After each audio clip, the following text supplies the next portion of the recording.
All right, welcome into another high noon edition of Pugs Company for the 6th day of August, 2021. October. Sorry, I'm a little distracted here. I wish it was August. Let's bring in my partner in crime here. He is E, the artist, also known as Emil, also known as Uncle E. And when the sun goes down in this California town, he is known as Sunglasses. Hey, E, how are you? Well, been better, but Yeah. So obviously we got to jump right into this. I was in the middle of doing a deep dive on the Zodiac Killer because the Zodiac Killer is trending today. And here in the Dallas-Fort Worth Metroplex, we've got ourselves another school shooting. Let me just bring you up to speed on what we know. This is happening at Timberview High School, which is I want to say it's in Mansfield, but it's also being described as the Arlington School District. So that would make sense because Mansfield and Arlington are right there. Arlington being a massive, big suburb and Mansfield being a bit smaller. What do you got there? You got a little Whataburger? I do. You just scoreboarding me with the food that you get to eat, aren't you? Because I'm 20 seconds away. Well, how many seconds away? I'm 30 8 seconds. seconds for my baked potato. Yeah, here. Let's listen, shall we? This is music to my ears. There it goes. I got that waiting for me when I'm done. Okay. So well, I mean, let's just dive into it. We'll go right into it. There's been a school shooting at Mansfield Timberview High School. Police just finished a press conference, so let's see what they have to say. Actually, this isn't the entire press conference. This is just a piece of it. So I'll tell you exactly what the pertinent details as we know them are right now. There were 4 people who were victims. 3 of them have been taken to a hospital. The 4th is being reported as a pregnant teacher who was not shot. She apparently was slightly injured in a fall, and she was not taken to the hospital, not with the first 3 students who were brought out. Now, are you following this? Are you up to date on what they're saying about this whole thing? Yeah, they've got his house surrounded right now. Yeah, we got a manhunt going on here. They don't know if he's at his house or they don't know. Here's the story. So apparently a fight started in a classroom and it led to gunplay. Now, why is that important to the story? Well, I mean, look, I don't know how important it is or not, but at least in the way that I look at these things, I have to really think about how I articulate this because in my heart, in my soul, I get more. The whole thing is horrifying. The whole situation is horrifying, no matter how it shakes out. But this is similar to the one that we covered about a month ago now that occurred in Virginia, where there seems for me to be 2 different kinds of these events. Uh, One is the lunatic who went off his meds and just showed up and started indiscriminately mowing people down. And then there is this is just a bad guy with a gun exacting revenge on a specific target. Does that make sense? Yeah, Yeah. entirely. Yeah. And I And I really don't know that either's any better. Well, right. I mean, look, we're talking about humanity here. I mean, they're both just the overarching story here is the violence that this is something that can happen because even if it is a purposeful attack against a specific target, uh, that's how innocent people get killed. That's the gunplay is the problem for me. But when these stories begin to unfold, for some reason, I think that I get more disturbed when it's just the Columbine style, where it's just random targets spraying people just to create carnage. And this does not seem to be this. As it's being reported, a fight broke out in a classroom. Uh, it led to, and there's video going around. We'll watch some of the stuff that's going on social media, but I do have a few caveats before we show these videos. Um, again, my chuckle, that's a nervous chuckle. People, why do you always laugh? It's not, it's just because these are really heavy things, and I'm geared towards the light and the joyful, and that's just how I process. So this is not making light. This is just my own internal tick. Um, so it was a fight that erupted into gunplay. 3 people are shot. The extent to those injuries, the extent to what the victims are going through, we do not know for sure. There is a suspect. He is on the loose, as Emil said. They might be. They are. Well, I'm looking right now at police surrounding his house. It doesn't appear to be anybody there. They've put out a bolo on this guy. Here, well, I'll tell you what. Why don't we just do this? Here's the timeline of events as we know them. 9:15 a.m. A shooting call came in from Timberview High School. It was quickly followed by dozens of other calls confirming the event. 4 victims. One was minor. That's the believed pregnant woman, and 3 have been taken to the hospital. Multiple agencies have been and are currently engaging in a search of the school. Students have been transported. They were on lockdown for the first hour or so of this, but they have now been transported to the Mansfield Center of Performing Arts. The suspect has been identified. His name is Timothy George Simpkins. He is an 18-year-old black male, and he is out there, they believe, in a 2018 silver Dodge Charger, Texas license plates, PFY 6260. That's a silver Dodge Charger that they are currently looking for. A 2018 silver Dodge Charger, Texas license plates, PFY 6260. PFY 6260 silver Dodge Charger. 18-year-old Timothy George Simpkins is believed at this time by police to have been the shooter. And those are all the details that we have. There's currently I guess what they're terming on CNN a manhunt going on here in the Metroplex. All the local news stations are covering it live. I'm monitoring, just for your own personal edification on where I'm getting all this. I am monitoring CBS 11 local, Dallas Fort Worth. DFW.cbslocal.com is the. Let's see what they're saying. Let's check in for a second. In the midst of this calamity, it is great to see local and federal and state law enforcement working together in a matter of minutes to try to apprehend a suspect that at this point has caused a lot of pain in people's hearts. Professor Del Carmen, we've got one more question for you. So we have learned from authorities that there were 2 Mansfield ISD police officers inside that building that were able to immediately respond to that shooting threat.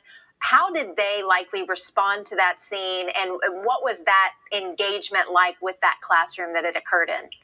Yeah, so at this point, we don't have the details of what that looked like, but I can tell you that if they responded according to trainees, they likely were able to save people's lives by virtue of being there and having a very, very short response to the threat, right? So we have to assume that this individual was the bad guy, the suspect was a student, and we assume that the suspect knew that there were police officers on site. So all of that goes into the mechanics as to how quickly the suspect left the scene and whether or not he tried to hurt other people. So just okay. So first of all, you're a bit more of a local here. I've been gone for a while. Oh, I guess he stepped away for a minute. All right. Oh, there he is. Okay. You're more of a local here.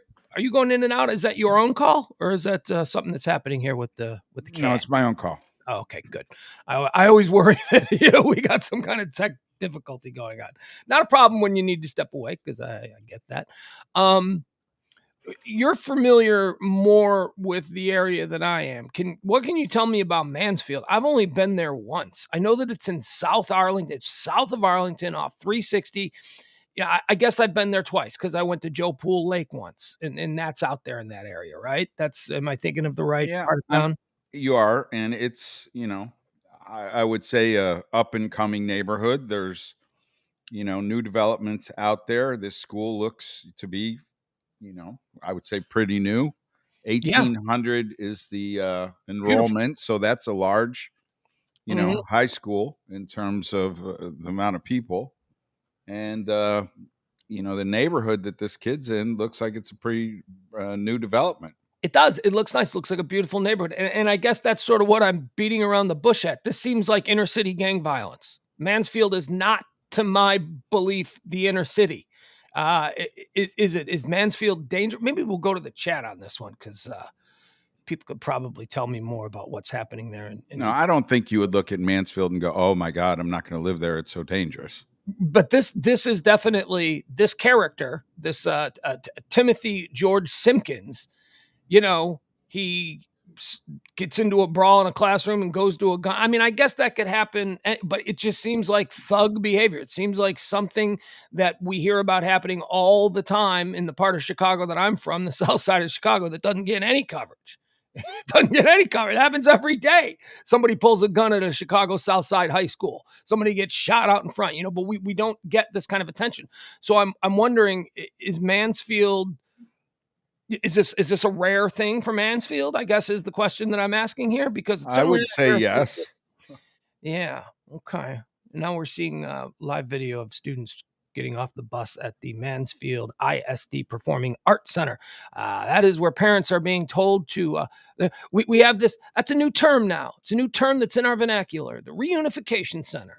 We always have to find out after one of these tragic events, where's the Reunification Center? Boy, is that an ugly word that we all had to learn. Reunification Center. I think what's interesting is they're showing the video outside the house. There's like this minivan with the door left open in front of the driveway of what we believe to be the suspect's house. Yeah. That to me kind of indicates whoever was in that van was in a hurry to get into the house. And since that's not the Dodge Charger, I'm wondering if that's the parents. These Typical are other parent vehicle, a van. Sure. And you always look for context clues as these stories unfold in real time. And this is an 18-year-old kid driving a 2018 silver Dodge Charger. That's not Jaden broke. That ain't that. That's No. I didn't And have the neighborhood doesn't look like he's broke either. No. So, we have, this is definitely gangbanger thug type as it's being presented here in the early stages. This is gangbanger thug type behavior, but all the context clues that surround it, Mansfield, suburban Texas, nice neighborhood, kids driving a new car. I mean, that doesn't, Is it it all really doesn't line up. Gangbanger? I don't see it as gangbanger. I see it as becoming, unfortunately, common every day. Kids having access to guns unlike any time before. You might be right. You absolutely. This is the kind of thing that I need to. Lorenzo Robertson has a question. This is something maybe that I need to get right with myself. This is called social programming. Maybe because this is a black kid, and and I'm from the south side of Chicago, where these kinds of things are typically common and typically gang related. Maybe I'm making that. Maybe that is a racial hiccup for me. That I'm just, because you're probably right. The real issue is that this is an access to guns, and nobody wants to talk about that, and we don't want to talk about that on this show, even though my entire life was destroyed by someone with access to guns. This is not what we want to talk about here, but unfortunately, when this is the big thing that happens while I'm in the middle of learning about the Zodiac killer, it's how we do here. We have to cover it, especially if it's local. So my apologies to anybody for thinking, my mind going to a place of this being gang activity, but understand, I'm from the south side of Chicago. That's why I'm asking, what is Mansfield? Gangbangers on the south side of Chicago who do this shit, they don't drive around in brand new or relatively new Dodge Chargers. You know what I mean? And I don't think they go to schools that look like that. No, they don't. And I don't think they live in neighborhoods that look like that. So to me, I don't see it as gangbanger activity. I could see it possibly as emulating, some tough guy that you think you might have heard of or seen, using a gun to settle a score. But I think that's just a bunch of, unfortunately, poor education of kids not understanding that whatever it is in that moment that makes you that mad that you think you want to do something, Yeah. it too shall pass. I mean, whip his ass. Get your hands out and fight like we did when we were in Well, high that's how it school. started. That's how they're saying it Well, but started. I'm saying, It but that's escalated. how it should end. It shouldn't escalate then to, well, okay, I didn't like the way that went. Now I'm going to go get a gun. I mean, how many fights did you get in high school? How many fights did I get in high school? The end of that was you either won or you lost. You maybe had a rematch the next day on the playground or the next day. Or you didn't go to school if you or got you your ass didn't go to school, or you had another one 2 or 3 weeks later. There was maybe a rematch too, right. But it did not escalate to the level of guns. And the only thing I can think of is the easier access that people, not only kids have, but people have today. I mean, it would be pretty tough for me to have snuck my grandfather's shotgun. Been impossible. Into school. Right. It just would not have happened. But yet people were driving around with the gun racks when I was a little kid in the back of the truck, and they were we're in deer hunting country. Right. But we didn't have this type of, oh, you whip my ass on the playground, now I'm going to go get my grandpa's shotgun and come back and, lay it full of buckshot. It appears like there's also, of the 3 victims, at least 2 of them are in surgery, is what I've heard. Yeah, Timothy George Simpkins is who is being sought. He is an 18-year-old black male. He is driving a 2018 silver Dodge Charger. Once again, the license plates there on the silver Dodge Charger, 2018 silver Dodge Charger. We're looking for, oh man, now I just lost it. See, I try to be so smooth, try to double talk it. Looking for Texas license plates PFY 6260. Again, that is a 2018 silver Dodge Charger PFY 6260. Spread that loud, spread that far. Anywhere you can. All right, so let's delve into some of the video here that we have. We will start out with what the police had to say in a press conference that was held just about a half hour ago at this point. This was the first talk of any sort of serious, legit details that we received on this story. Who are we going to be seeing here? We believe happened preliminary. All right, here we go. All right, this is going to be, it looks like a Tarrant County spokesperson. Is that what it said? I'm not entirely sure. But here we go. All right. Let's make sure I pull this up properly and begin. We do have a suspect who's identified. Okay. What we believe happened preliminary is that there was a fight between a student and another individual in a class, and a gun was used, and there are 4 victims. I'm here to identify a person of interest right now. Is Timothy George Simpkins. It's Simpkins. He is a black male, 18 years of age. We have a car that he is currently driving, or we believe is driving. It is a 2018 silver Dodge Charger. License plate P as in Paul, F as in Frank, Y as in Yankee, 6260. We currently have multiple agencies, including the U.S. Marshals Task Force, that is looking for this individual. Again, this is a collaborative effort between state, local, and federal agencies to bring this person to justice. All right, so there you go. That's that. That is the official word from the police on the scene. That is what they're giving out as far as being facts. Now, here, I want to show this as well. I've got a couple of videos here. As is always the case, this social media, digital access age that we live in. Okay, let me see here. I have such a difficult time navigating this thing. Ed promised me that it would be easier with the mouse, but it is not. All right, so here, this is from CBS 11. Let's get into this. It's also clunky. This is I mean, you got to feel for just everybody at this point, the parents that are at that school of the victims. How about the parents of the shooter? I mean, imagine what their day is turned into. Yeah. Yeah. Yeah. I'm not And then the other I'm not at the trying front to of that bus. So these kids are lowball being that. looked after. Group of students to be So here, evacuated. this is and we from believe CBS first group of 11. students to be evacuated, and we believe it's the students that are on these buses right now, because this is, again, the very first group taken over to the reunification center.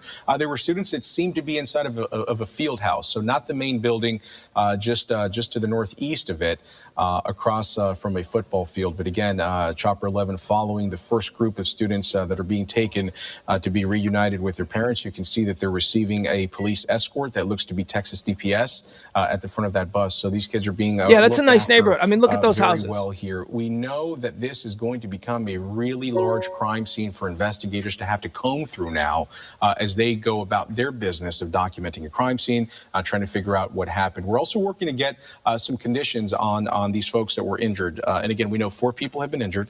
And again, Madison, one of them, minor injuries, 3 of them taken to the hospital. Of the 3 that were taken to the hospital, we believe that at least 2 of them received gunshots. Yeah, and that I think is a key takeaway, because at this point, likelihood of any other injuries being involved is not apparent, because we have heard that the all clear has been given at Mansfield Timberview High School, which means that there is no longer an active threat at that high school. Instead, there is just an ongoing search for the suspect that is considered armed and dangerous. But again, it's not a very far drive, Ken, from Timberview High School over towards the Mansfield Performing Arts Center. And there he is. That's what he looks like. But again, this is going to cover the area where they're searching for the suspect that you see on your screen, which is Timothy George Simpkins, and likely driving a 2018 silver Dodge Charger. But police saying he looks like a little kid. You know what I mean? That does not look like a scary dude. Well, and I think the reality is he's not a scary dude. I mean, in terms of if you bring a gun to a high school because you're concerned about a fight, or if that's your way of settling the score with another high school student, you're not in the right frame of mind. You're not thinking clearly. I mean, is there such embarrassment that you're afraid of getting your ass whipped that you can't go to the school principal or the people in school and go, hey, I think the big bully in school here is going to try to whip my ass today, so I brought a gun. And if you are the big bully, you're not bringing a gun. I mean, right. There's nobody steps to you because you've already laid your claim to being the big bully. Right. So how you're resorting to that as your option to make this right. And again, I don't know any of the details, but just the fact that the gun is in the high school tells me that there were some bad thoughts. How does that happen? On. How do you get a gun in a high school? Do they not? I mean, where I'm from now, every high school's got metal detectors. How are there not? I mean, is this part of you can take a gun anywhere because a good guy with a gun is that what we have now, where you can actually just walk into a Texas high? I don't know. I'm asking the question. Can you walk in? Do Texas high schools have metal detectors for guns? Or would that be some sort of a abhorrent desecration of our rights as Americans, taking our freedom away? Shut the fuck up with that. Come on, kids shouldn't be able to. Now, you want to arm teachers? That's a different conversation we can have. But a bunch of poorly formed minds, young kids, should not be allowed to sneak a gun into school, right? Well, and the fact that you've got 2 police officers on campus, and you're Wonderful. bringing no, that's awesome. And then you're bringing a gun into the campus. It's like, are you thinking that you're going to outduel 2 police officers that are armed? Well, probably, because isn't that another problem, that police service revolvers are of no match for the average gun that you can go and buy at Dick's Sporting Goods or wherever you buy your guns? Police are not allowed to carry as their, everyday permanent weapons anything more than basically pea shooters when up against these, guns that are typically used in these kinds of shootings. Now, this I believe was probably a handgun. That's what I've seen reported. But in the other variety of these mass events where the shooter just wants to mow people down, those are almost always high-powered rifles of some sort. And, a cop with his little It's just not. It's not a match. Well, it's Maybe we not need little, but it's not the same. right. Let's It's just not the put it same. that way. Okay, so let me just because we do need a bit of a humorous deflection at times like this. A lot of people, Amo, in the chat room are very concerned about my potato that has now been sitting in the microwave for a good 25 minutes. And April would like to. She says, what is it? April was a funny one. I was thinking, is he really going to wait 2 hours for a microwave tater? Yes, April, I am. I do that. That's microwave. Look, I'm on this potato diet. We talked about this. I'm eating nothing but potatoes. And today is day one of the honest to God digging in, eating nothing but potatoes. So I will constantly have a 1 to 2 hour old potato in the microwave because potatoes take 8 minutes to cook in the microwave. At least that's how long I cook them. And once they're cooked, they're cooked. If they're cooked, then it just needs, a little another 30 seconds to warm them up. So yes, I am going to wait 2 hours to eat that potato. And then before I eat it, I will hit it for another 30 seconds. It'll be nice and warm. This is just the process of getting it cooked. So have no fear, chat room. I am going to eat that potato. And I appreciate the aside. I appreciate the lighthearted silliness in the middle of this awful story. All right. So let's see what else we have. I don't think there's really much more we can do on it. We obviously, Well, yeah, there's pray a lot that the kids that are in surgery at this time and the other, the 2 gunshot wound victims somehow hopefully recover from it. I mean, they're camped outside his house. So, hold on a second here. That is something that I wanted to address. You just said something that's a trigger for a lot of people. Pray for the kids. That's already trending. Thoughts and prayers, not sincere thoughts and prayers isn't trending out of sincerity. Thoughts and prayers is trending cynically, because that's what people who are just the loudest, the angriest on social media about these shootings. They always throw that back. Oh, you know what? Take your thoughts and prayers and stick them up your ass. That's pretty much the whole thing, because thoughts and prayers are now a trigger word for people who want actual action done. Don't just clutch your pearls and say thoughts and prayers and then move on to the next thing. And there are parts of me that understand that. However, trying to be a decent human being, you people need to shut the fuck up about that. Because someone saying thoughts and prayers, that's an act of decency. They're just being kind. They're just putting out good energy for this terrible situation. So let's stop mocking people who say thoughts and prayers. Yes, we would like to see some sort of actual action done by our politicians or by whatever. We want to see somebody attack this issue. Poor choice of words. Attack this issue seriously, instead of just paying lip service to it. And all of these people who are seen as obstacles in the way of making progress and stopping these kinds of mass shootings always send to Senator Far Right will tweet out thoughts and prayers. And then, you've done nothing on this issue. You do nothing but support, blah, blah, blah. It becomes political. But the one thing that we don't have to do is mock people who are just genuinely and sincerely showing their faith and trying to put out good energy. I get so angry when people mock the thoughts and prayers thing. And I don't know if you've ever experienced it, but man, it is all, thoughts and prayers? Really? You stick your thoughts and prayers. No, you shut up. You calm down, and just everyone does not have to be as active and engaged and angry as you are on this. Thoughts and prayers saying that is a reflex for people of faith to put good energy out in the world. That's all it is. Well, I do think it's that. And I think it's when you're down to, well, what can I do about this? I can't change the gun law. I can't change people's access to guns. You can't. We can all do something. Well, we can collectively as a group absolutely do something. But when you're in the moment and you're like, hey, what is it that I can do now?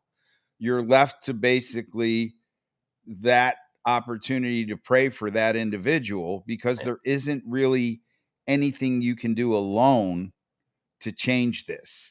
And I understand the frustration. I at times have been guilty of the yeah. Thank you, Mr.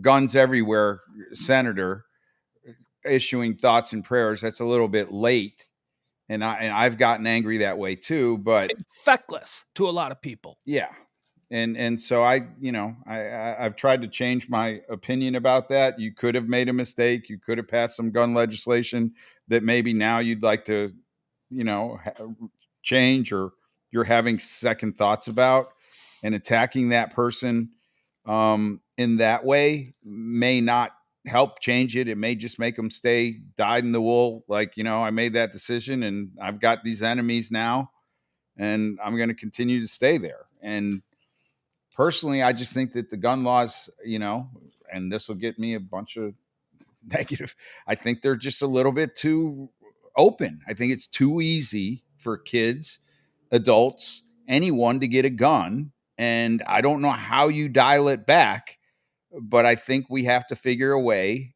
collectively to dial that back. Yeah, I'm giggling because Steve Eaton's very funny. Pugs waits 2 hours for the tater, and we get the microwave reminder beep for 2 hours. Yes, you will. Until I open the door, you will get that beep every minute.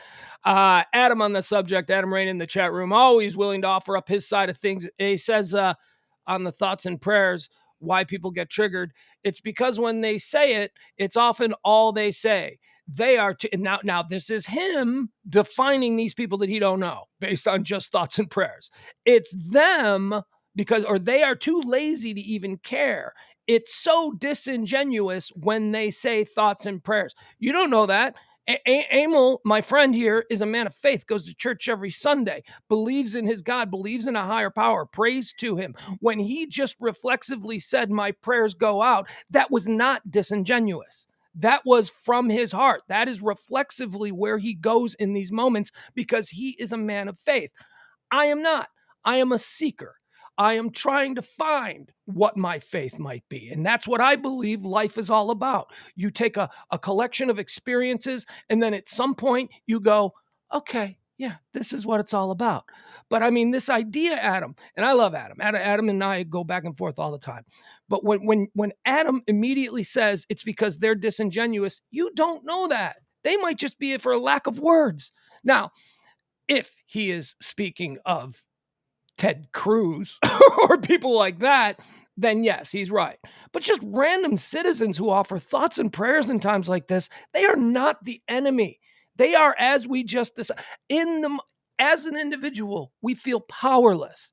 And the only thing when we feel powerless, like they said, there's no atheist in a foxhole, right? When you are powerless in the foxhole, what do? You look to your faith. That's all that is. It's a sincere expression of frustration, faith, and a hope that things will get better. I am trying. Like I say, I love Adam, but Adam is often geared the way I used to be, and this is why he and I used to fight so much, because I used to be totally geared towards the cynical, and I've really tried to work on that in the last 5 years. And cynicism will eat you up. It will destroy you. Cynicism is just putting out negative energy into the world. So, yes, when it's someone like a Ted Cruz or somebody like that, and I know that that's going to anger a lot of people because there may be people listening who support Ted Cruz here in Texas. I do not. I think he's a flim-flam man. And when someone like that, after an event like this, offers thoughts and prayers, yeah, that strikes a bit hollow and it enrages me. But, I mean, the regular people who are offering thoughts and prayers, just stop it. Just allow them their demonstration of faith. It's how they get through it. Begrudge no man his faith. Life is hard. We all have to come up with little tools to get through it. And if that tool is your church, is your faith, is your belief in a higher power, then please.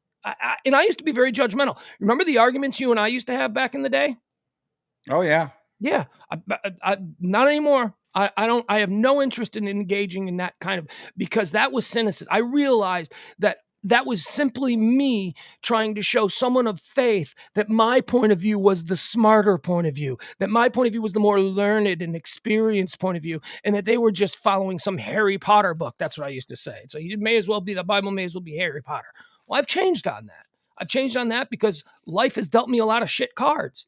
And you understand that having something like a faith to lean on is something that helps a lot of people. It hasn't been my thing, but I understand that maybe it Well, could have been. and honestly, I'll say you have had me through our arguments question my faith at times when things weren't going exactly the way that I needed or I wanted them to go, and wonder if, was I doing this only to figure out that when I'm gone and there is no, place after. And I still don't honestly know the answer to that. And I still struggle with it. And you say I'm a man of faith, but I'm a man of faith that struggles through that. And having friends like you opens my eyes to other angles. I mean, the other day we were in the car and, Dominic was like, "Hey, Dad, I heard that they found a caveman, so many thousands years ago, and they think that we may be ancestors from, monkeys and apes." And I was like, "Don't tell that to your mother." that, that's going to blow the whole concept of where she's at. And I don't know. It's just, I think that the reality of it is, I'd like to think that we're better humans today than they were back then. And one that, is in the chat room, it says, historically, people have been killing others for hundreds of years with axes and rocks and guns and such. And such.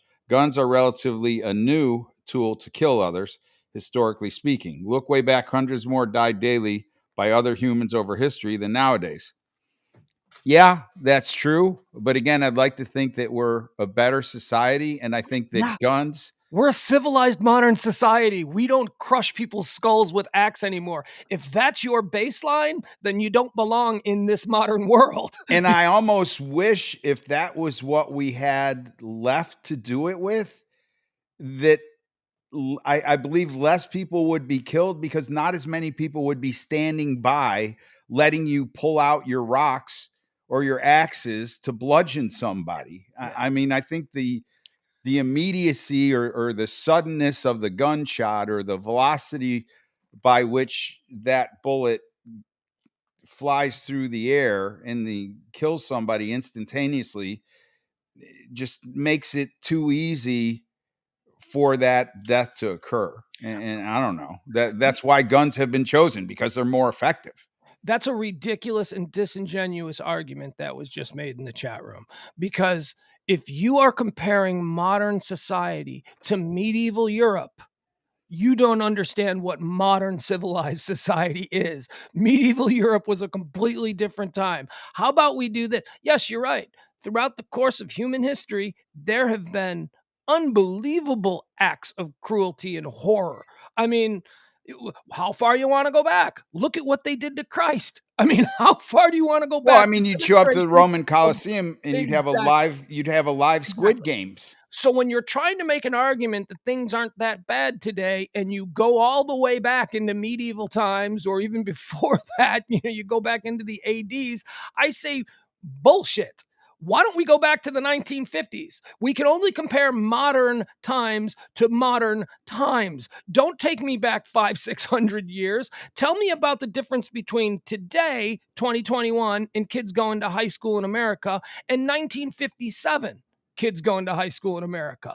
That's what we should be comparing it to. It's apples and oranges if you go back to a time when people were allowed to enslave one another and there were no governments and there were, you know what I mean?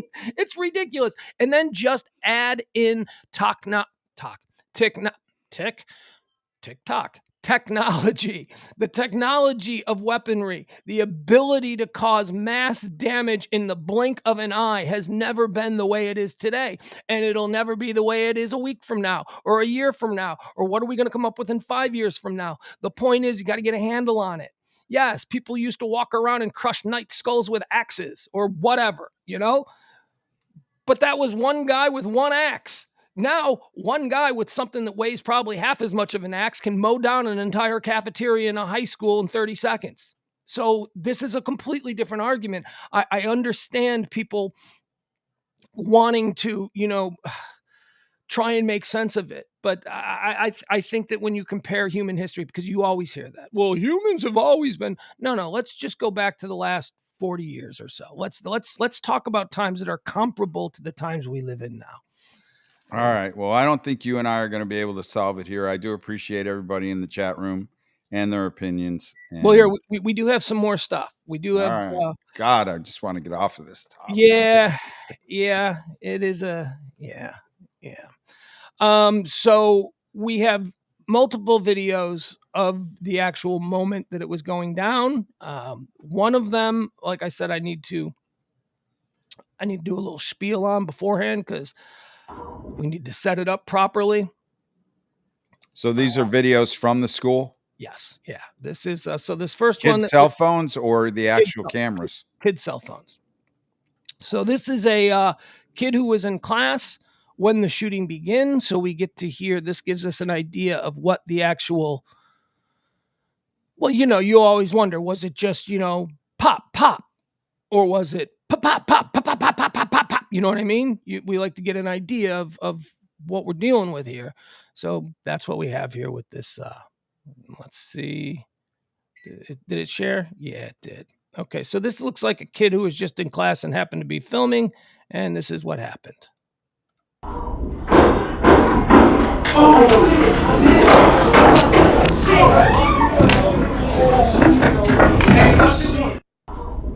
Listen again. I hear 6 shots. That suggests what? Like a 6 shooter? I don't know anything about That suggests if you're Clint Eastwood, you're like, you don't have any more left, dude. You're done. Okay, so let's listen again. See if it's 6 shots. 2, 3, 6.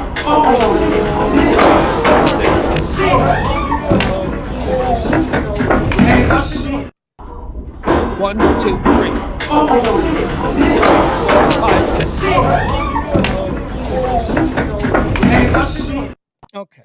So, I'm pretty sure it's 6. Yeah. But so that suggests a handgun? Could be 5, yeah. Yeah. All right. Now, this next one that we're going to show here, this is the police response. But it could be a handgun that's got a clip, so it doesn't mean that you only got 6. Okay, this page. If you got the typical 6 shooter, that's one thing. If you got a handgun and it's got a clip in it, you could have 9, 10, 12. Hold on. Let me I'm sorry. A lot of these videos are being taken down for, I guess. That was more audio than it was a video. Yeah, it was audio, but I thought it was important to give us an idea of what we were listening to.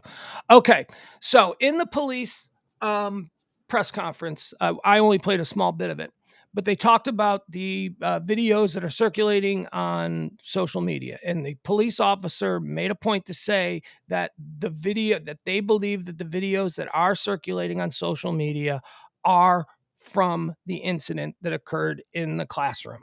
So the fight. So there is a fight video. Somebody pulled out their phone when these kids started going at it in class, and we see the fight video. With that said, now remember, this came from the police during the press conference. They said they believe it's real. However, when you go to the fight video that's available online, there are a number of people, it's a big debate, but there are a number of people who are saying it's not the video. That video is from Reddit. It is not. So you understand, like, there's the police who said the video that is circulating is, they believe, legit. And then there are people who may know way more than these police who are saying that it's not. So we will show this questionable video as to whether or not it's real or not. But moral of the story is, if somebody challenges you at your water cooler, if this is the real video, you don't know. Right. You're like, yeah, I don't know, but I saw it. So this is a video that a lot of people are talking about. All right. So let's do this one now. All right. So this is supposedly the fight that began before the shooting occurred. All right, here we go. Can you see it? Here we go.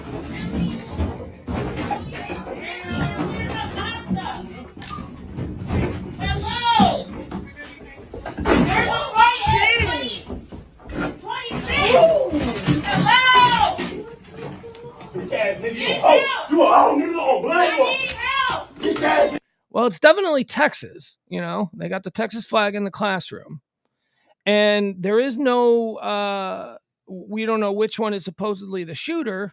However, the picture that's going around identifying the shooter as Timothy Simpkins he is wearing a white hoodie. And don't kids wear the same hoodie every day? Isn't that part of their uniform and their brand?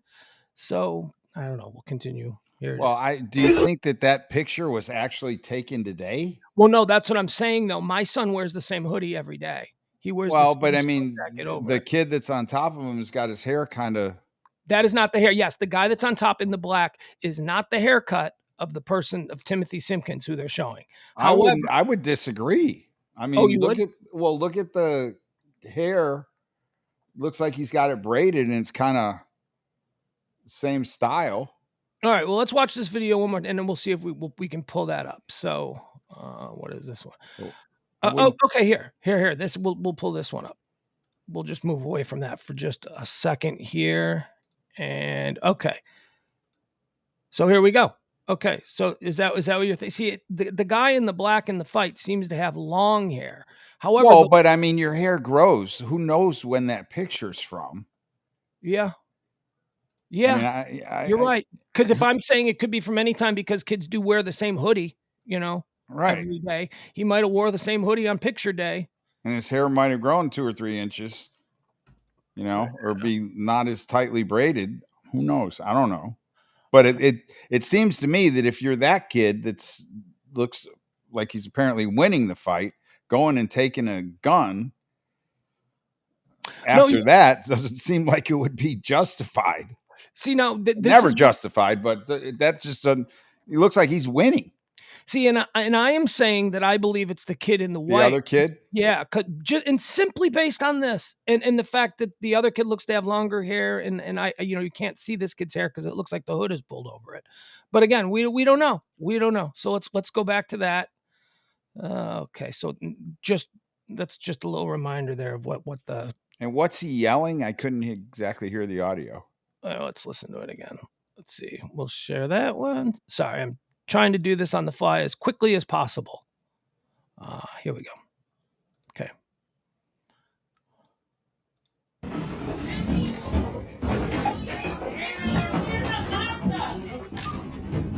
Hello!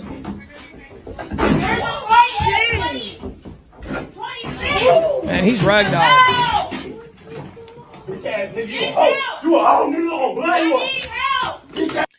Okay, bitch ass N, you a hoe.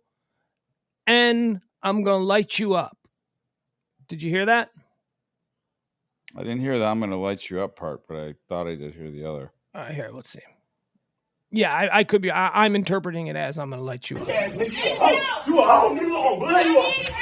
You a hoe, and I'm gonna blind you up. What? Let's try that again. Listen to the teacher. The teacher's been screaming for at least 20 seconds here. I know maybe it takes a little bit longer to get in there, but man, and you can't be a female. I'm sorry, but these are big 18-year-old kids here. These are high school seniors. I don't want my 45-year-old math teacher, female, getting Where involved. is everybody else in the class, though? Yeah, that's something. Thank you for bringing that up, because that's the first thing that I thought. Where are the other young men in the class? You know what they're doing? They're fucking filming. They're filming and they don't want to get involved. And this is great. And maybe on some level I understand that. But man, we need to teach our young men to take more responsibility. They need to police their own kids, is what I mean. Isn't it? Thank you for bringing that up. That really bothered me when I saw that. How was a fight? When I was in high school, a fight would not be allowed to go that way. Somebody would jump in. People would jump in and they'd be pulled apart. It wouldn't turn or devolve into sides versus sides. There was always somebody that was like, come on, break it up, break it. There was always somebody like that. And then the fight never got too far because everybody was then held back and you got to act tough because you're being held back. Let me go. I'll kill him. You got to do that. Well, that's not happening in this situation. These two young men are being allowed to just fight like dogs in a pit. And maybe there's nobody, maybe class was let out and they were headed out and these two got to the classroom first or left the classroom, the last two going out. I don't know, but it's odd to me that it seems like everybody is out of the room and there doesn't appear to be a whole bunch of background noise of other kids. You do hear the teacher, saying, hey, there's a fight. Yeah. But it's lacking audio of a lot of other kids. Yeah, I'm not hearing. Yeah, we're not hearing it. All right, so there you go. We'll wrap it Is up that again. it? That's the whole. Yeah, that's all. We don't need. And No, but I'm again, saying, is that the whole video? that's the whole video. And again, it needs to be. I I wonder want why to it make. stopped then. Like, what made the person videoing it stop at that point in time? Didn't look like the fight was even close to being over. I can tell you why. With my own personal phone and how I make videos, I can only make videos that are 25 seconds long if I plan on uploading them. Okay. If it's too big a file to be uploaded without them going into edit mode or doing a whole bunch of bells and whistles. So I get about 25 seconds on my phone of live recording before it runs out or before it stops allowing me to be able to and I'm sure there's a way to fix it, but I just think that's and my son has said that the same thing with his phone when we were at your son's football game. He was recording, and I said, "Your son got a sack." And I said, "Did you get that?" And he goes, "No, this stupid thing only records for 20 seconds." So maybe that's something. I don't know. I don't know if it's fixed. So there it is. That's the subject. Currently looking for him. They have his house surrounded. They don't know that he's there or not. He is 18-year-old Timothy George Simpkins. He is driving a 2018 silver Dodge Charger. Bolo, as they say. Be on the lookout. Okay. I think the longer they stay outside that house, the more likely it is that he's in there, and they're still outside. Oh, really? See, okay. Yeah. Well, again, don't know the law. Can they go in? I mean, if nobody is home and they're not entirely, you know what I mean? Like, do they have to wait for the homeowner because the homeowner isn't a suspect? The kid of the home. How does that work? You know? I don't know. It's just like you would think. I don't know. Yeah, I'm speculating at this point in time, but I'd like to think if there was a kid that had just shot 4 people in a high school and we thought he was inside the house, we would be moving a little bit quicker and not standing behind our cars with guns pointed at the house if there was nobody in the house. Like that's it's not a good look for the neighborhood. Let's just put it that way. Yeah. I don't know. I mean, wish imagine you're living on the street, right? You can't get down your street. There's a bunch of Arlington cop cars with the gumballs going. There's guys standing outside the car with guns towards the house. There's a van in the driveway with the door open. You got to be thinking something's going on there. I wish that I had a. I like to think that I'm pretty articulate in most moments, but on these things now, I just don't know what to say about them. I don't either. I'm just speculating, total speculation on my part. I classify these terrible, terrible events in 2 distinct columns. We've got the Columbine crazed whack job. We've got the Las Vegas country concert shooter. We've got the people who walk into a Walmart and just start blowing people. The indiscriminate carnage of just mowing strangers down. That is one column.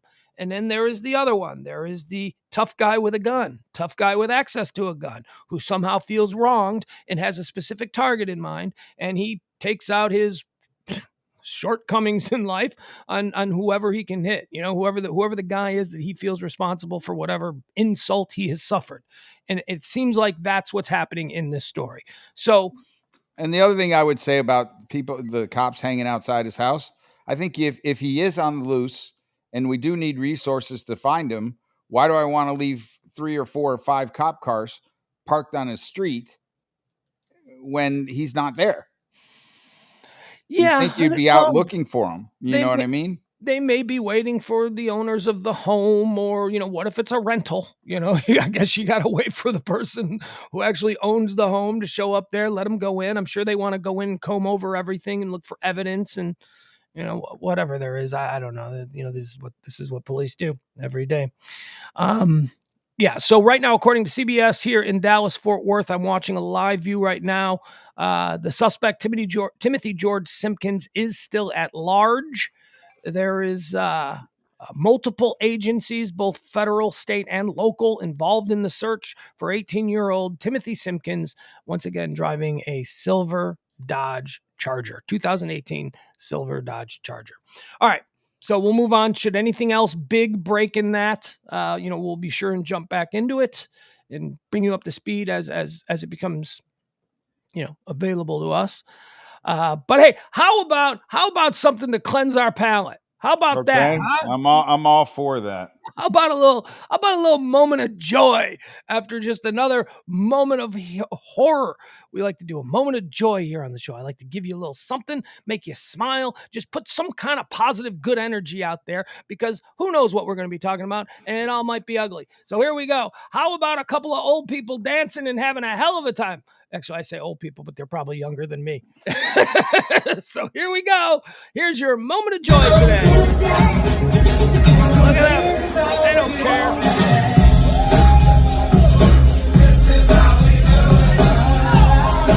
A couple of glasses of wine in. He's got his mask. These are probably your math and science teachers. Amazing.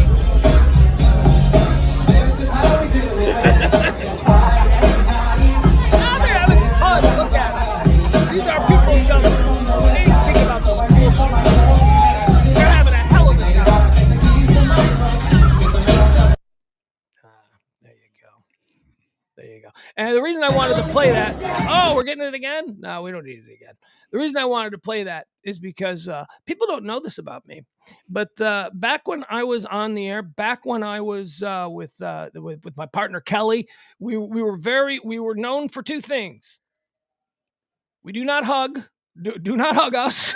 We do not want to hug. We do not want to be touched. We do not want to embrace. That is off limits. That is not, and not just strangers, just like people in general, like your friends and stuff. We don't, that is not what we're into. And the other thing was, we don't dance. Don't ask us to dance. We will not be out on the dance floor. And I'm here to tell you that in the last 5 years of my complete reclamation project that I've attempted on myself, I will now dance at the drop of a hat, and I will hug you if I damn well want, or if you damn well want. These are two major changes to the way I operate in this world that I think have made me a better person. And you know why? Because I realized the reason that I didn't dance was an ego thing. I thought I was too cool, and my insecurities told me, you're a fat guy, you shouldn't dance. And then you know what I realized? I realized dancing is fun, and fuck anybody who says that I look silly doing it.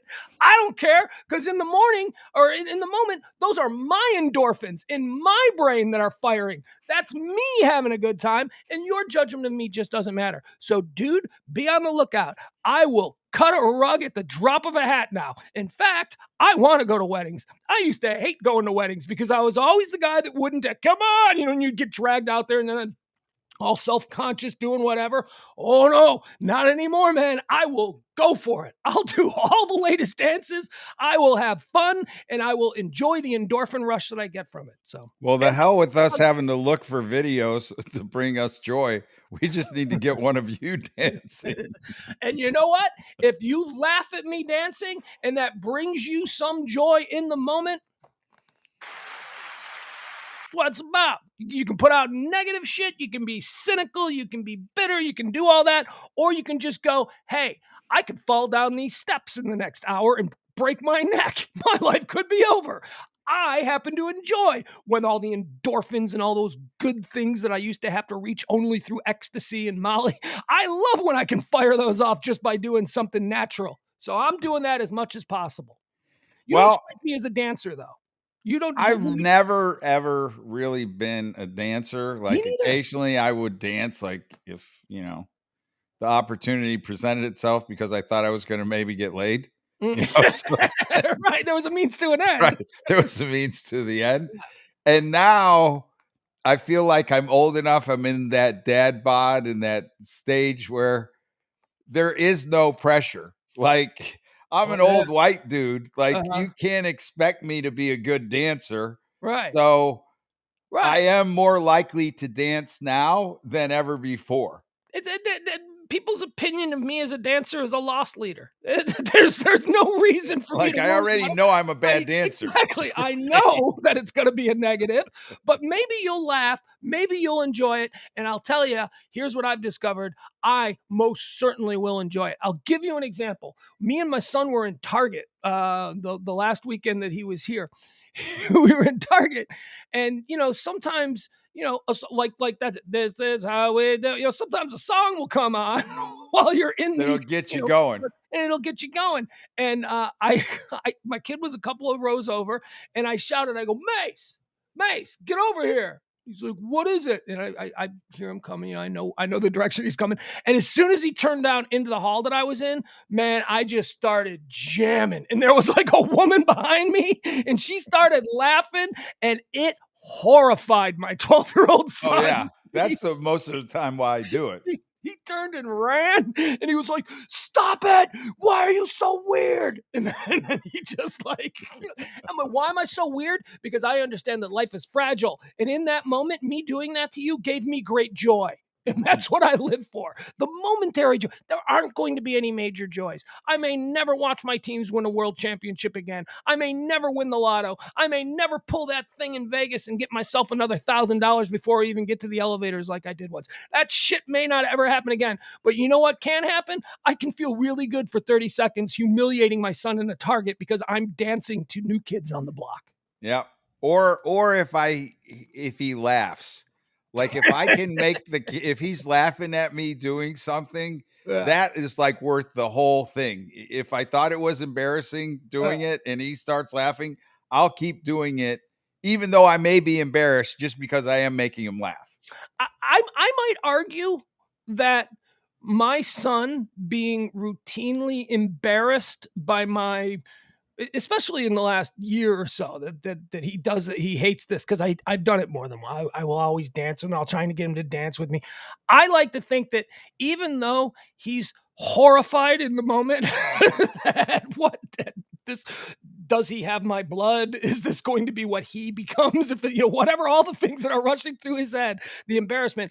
I like to think that on the whole, those are exactly the reasons he loves me. That those are even no matter how horrified, you know what I mean? Like horrified, really, that goes into the whole stew that we're making of all the reasons that he loves me, because I will embarrass him by dancing to a New Kids on the Block song. I don't have any qualms about that. All right, so that's our moment. Let's get into some actual things that are trending. Let's see what's trending here.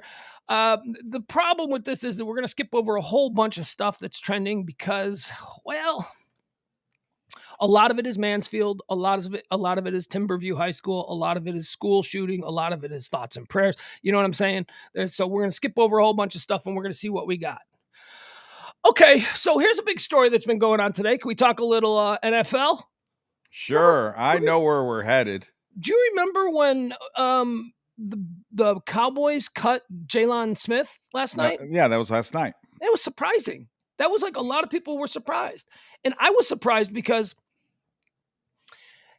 big name players typically don't get outright released. Excuse me. This early in the season. I mean, that's rare. And then I wake up this morning. Oh, wow. This morning was a bombshell. There has been carnage across the league. And I'm wondering, is this something that I'm unaware of? Is there a new league rule where before week 5 you need to or whatever it is to not have to pay the player? Because every year there's new deals made with the Players Association. This seems like the first season that I remember there being a day when a whole bunch of name athletes, name NFL players got whacked. I mean, crazy, cut. It must be, you must somehow be able to salvage some money here for the season or relative to the salary cap, because why it's all happening today or last night really doesn't make any sense to me. Yeah. Like the Patriots cut ties with Stephon Gilmore because they couldn't come to contract agreement with him. Adam is saying that he ended up being traded. I haven't seen that, but Adam's a big sports guy, so I feel confident leaning on him that he ended up being traded. But as of an hour before we signed on, yeah, he was outright cut as far as what I was reading. So thank you, Adam, if that is the latest. Adam, who did he get traded to? Put in there some of the details, because a guy like Gilmore You don't cut him. I mean, he's coming back from an injury. He was on the physically unable to perform list, but he was set to rejoin the active roster next week. He's a 4 or 5-time Pro Bowler. And they couldn't come to contract agreement with him, but they had spent more than any team in the off season on free agents. You're watching the game, they like broke the bank, spent like, I don't know, 300 million, I think they said. Yeah. Adam is saying that they got That's not really a trade. six rounder. Yeah, no, that's but he is. It is technically, you're right. It is a trade, but and this makes sense because that explains why Panthers are trending number 1 at the moment. So yeah. So yeah, I mean, Anthony Miller was expected to be the number 1 wide receiver for my Bears when they drafted him 4 or 5 years ago, and he was a total bust. And he ended up down, and we traded him for a 5th, I want to say, in the offseason to Houston, and he couldn't even make Houston. I mean, that's. I didn't think this is where you were going to take us, though. I thought you were going to take us to the other football news. Yeah. Yeah. I didn't think there was much interest there outside of the fact that Andy Dalton is trending. Andy Dalton is trending at number 13 currently on Twitter. Let's see what this could be about, because I have absolutely no idea. You don't know? Seriously? Of course I know. My Chicago Bears have named Justin Fields the permanent starter, and they've gone. No, they haven't. Yeah, they have. Justin Fields is now QB1 and Andy Dalton is QB2 per. That's not what Nagy said, according to SportsCenter this morning. Well, here, let me. Oh, well, this morning. This is like 30 minutes ago. So maybe. Well, what, he changed his mind? He created. Yeah. See, this is why. Yeah. Okay. So that's why this is so shocking to everybody, because Matt Nagy, when we got Andy Dalton, when we acquired him in free agency, the promise was made that if Andy Dalton chose to come to the Chicago Bears from the Cowboys, because believe it or not, he had other offers. So the deal that got him to come to Chicago was Matt Nagy flew to Mexico with him, and they had drinks, and he made a promise that you will be our QB1. 3 weeks later, they make draft moves and trade all the way up, and they get Justin Fields. That changes the equation. I get it, but then this morning I was watching SportsCenter before the shooter stuff broke out. Yeah. And they had Stephen A. or no, I can't remember. It was before his show. And they were talking about how as recently, I think as yesterday, Nagy came out and said that's that Dalton was number 1. Yeah. Justin Fields was number 2. Yeah. And Nick Foles was number 3. Yeah. And they were arguing back and forth. Do you think that was the right decision? And they said that they believe that the reason that Nagy had made the decision is because he needed to win now. Yeah. And with Fields being as inconsistent as he had been, that Andy Dalton was the better quarterback so far. Yeah, that's old Chicago. Not old, but that was going on as of 2-3 hours ago. And that has been the reason why everybody is calling for Matt Nagy's head, because the belief in Chicago is Matt Nagy, you're not going to win. Put it to you this way. 8 wins with Andy Dalton gets Matt Nagy fired. 8 wins with Justin Fields gets Matt Nagy another year to develop his quarterback. Does that make sense to you? You understand? Like, there is no ceiling for it. Andy Dalton is not going to be around in 5 years that you can build around. So that nobody could understand why Matt Nagy was continuing to say in press conferences, Andy Dalton is our QB1, other than this promise that Matt Nagy had made to Andy Dalton that got him. Well, and that he needs to win in order to save his job. Right. Right. But people think he's more likely to get fired if he roll. People with Matt Nagy's best interests are the ones saying your job is safer if you roll with the rookie. You're going to be the rookie, develop the rookie quarterback. Then they're not going to get rid of you because you're his magi. You're his guy. Andy Dalton is a place filler. Andy Dalton is not going to get you another contract. In other words, he's playing to lose.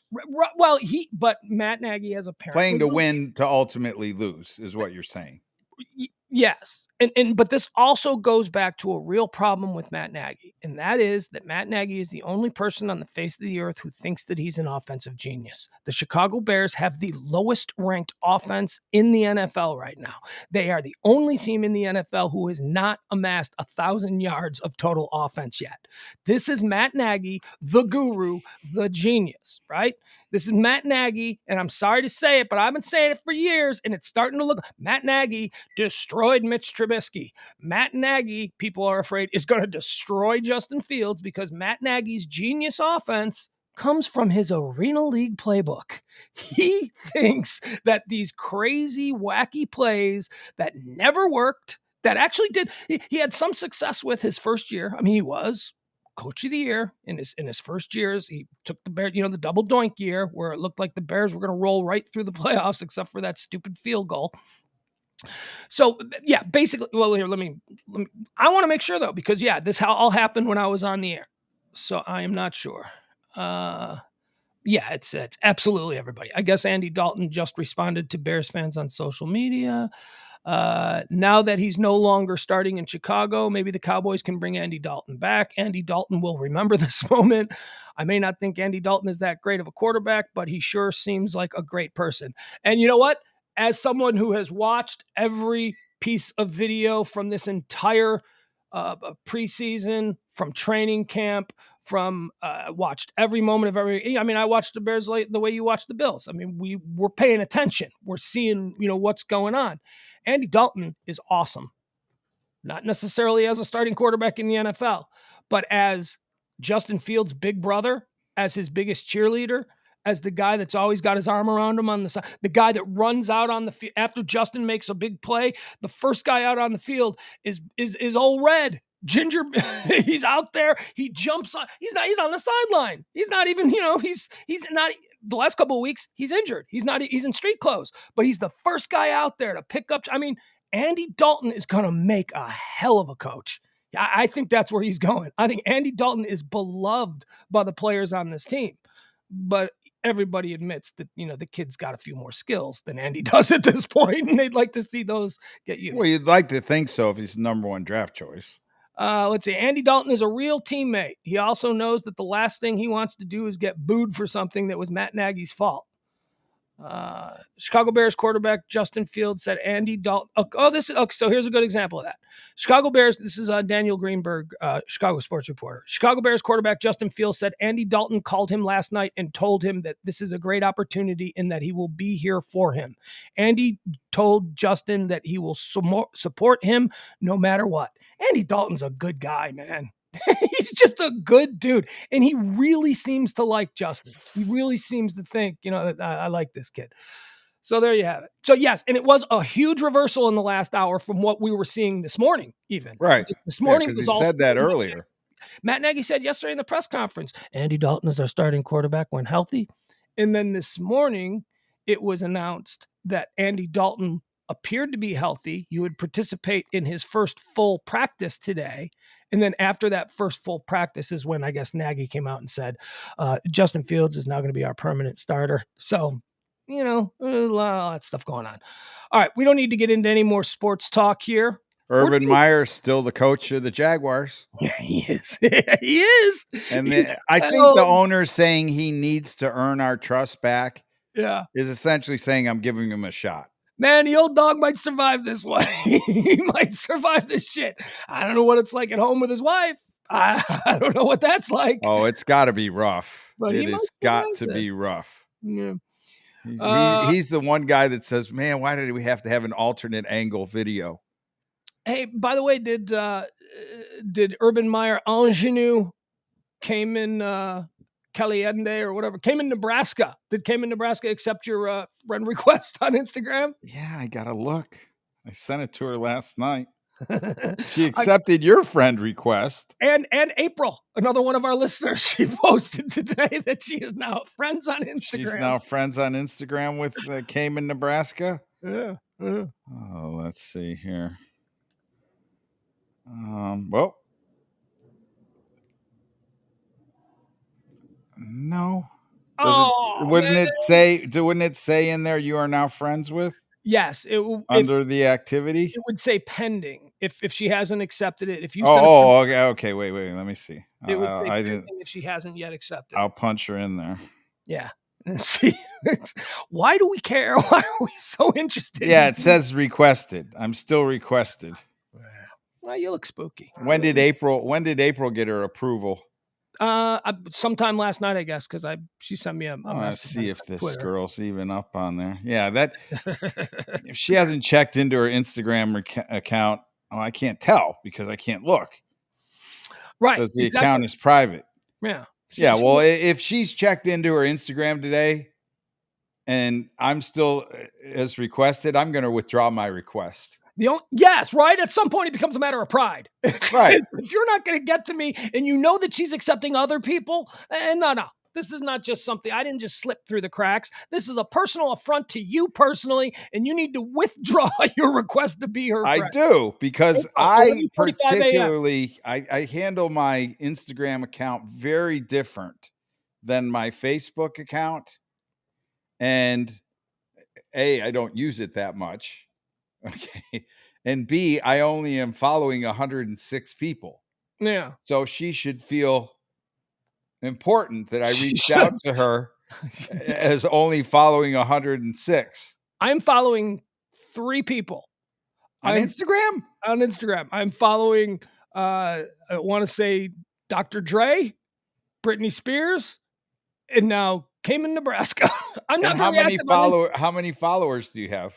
Like 5 or 6. I've only been there. So you I've got only been 5 there or 6 3 followers, and you're following 2 or 3.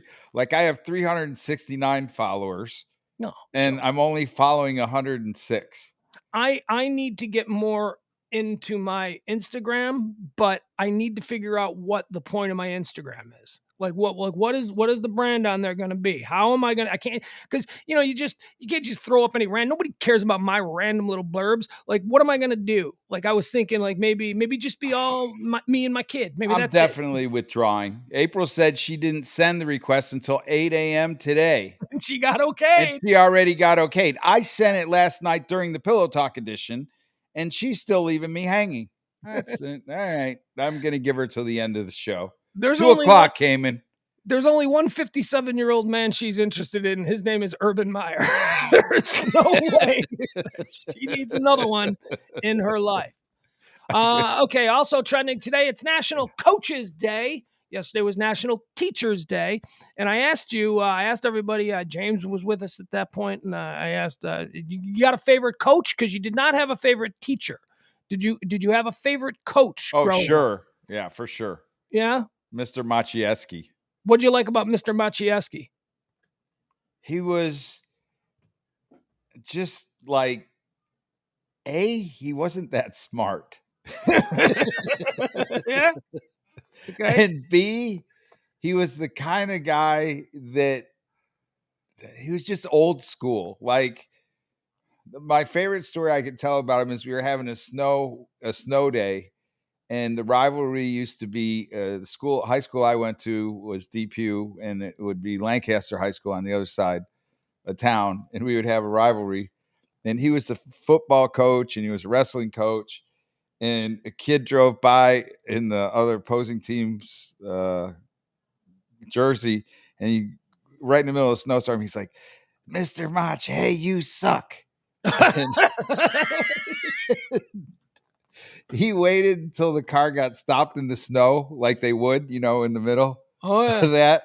And I remember he pulled the kid's plastic Jeep window out, and he pulled the kid out of the Jeep, and he threw him in a snowbank. Like, do you know why I know that this is a true story? Because I've heard you tell this story before. Right. I've heard this story before. And I was like, if any coach did that today, like, they would be out of the school district and gone. And he just did it, So yeah, he was just fun. He was a fun guy. I myself was never Yeah, I think it's just simply because I was never good enough to really have any coach pay any extra attention to me. I mean, pretty much I thought all my coaches were all right. I didn't really have a favorite coach. There's nobody who was I guess Coach Riley, my first real coach when I was a peewee, and he was my coach 3rd grade, 4th grade, 5th grade, 6th grade. And then and we were on so my peewee football team, the Orland Park Pioneers, we were very good. We were a good established team in the division, and Coach Riley was a great coach, and we were a very good team. But then when we got into 8th grade, Coach Riley got sideways with the Pioneer organization, with the division. So Okay. Coach Riley went wildcatting, and he said, fine, you know what? He did what I said Bezos could do if they don't let him in the NFL. He went and formed a whole new league. He formed a whole new he joined a new league. The league that we were in with the Pioneers was the Illinois Youth Sports Association. And Right. because either he didn't get a raise or whatever it was, he said, fine, all my players love me, so here's what I'm going to do. I'm going to go pick up the phone, and I'm going to call Pop Warner National Headquarters, and I'm going to say, we want to have a Pop Warner team in this town. This is a big suburb. It's outside Chicago. Let's do it. And that's what he did. He formed a Pop Warner team, and we became the Orland Park Knights, and we did not win a game my entire 8th grade year. All right. So with that you had said, one then. With that said, though, my greatest moment in, I'm going to say all of sports, regardless of home runs or whatever, the greatest moment in all of sports, what came in that 0-10 season when I scored on an 80 yards, an 80-yard center sneak. Wow. Right up the middle. They must not have realized you had the ball for about 30-yard head start. Nobody touched me. Nobody didn't think it was legal. None of the players thought that it was legal. And Coach Riley, and this is why he's probably my favorite coach, because he dreamed this up. He went into the Pop Warner rules and he discovered that, nobody does this. This is something you could actually do. And we practiced it in practice that week. And then I remember I was a center, and I remember when the play came in and he said, all right, center sneak. And I'm like, wait, that's a real thing? No, we're not really doing it. I was like, no. And Sean, the quarterback, who was, of course, his son, the Coach Riley's son, Sean Riley, I remember we almost fumbled it because the rule was you had to hike the ball and then hand it back. Well, but you had to hold it there for 2 seconds. There had to be at least a 2-second pause, which you would think would give the defense a chance to, just crush us. But if the guards do their job, you can do it for 2 seconds, and then I just squirt forward.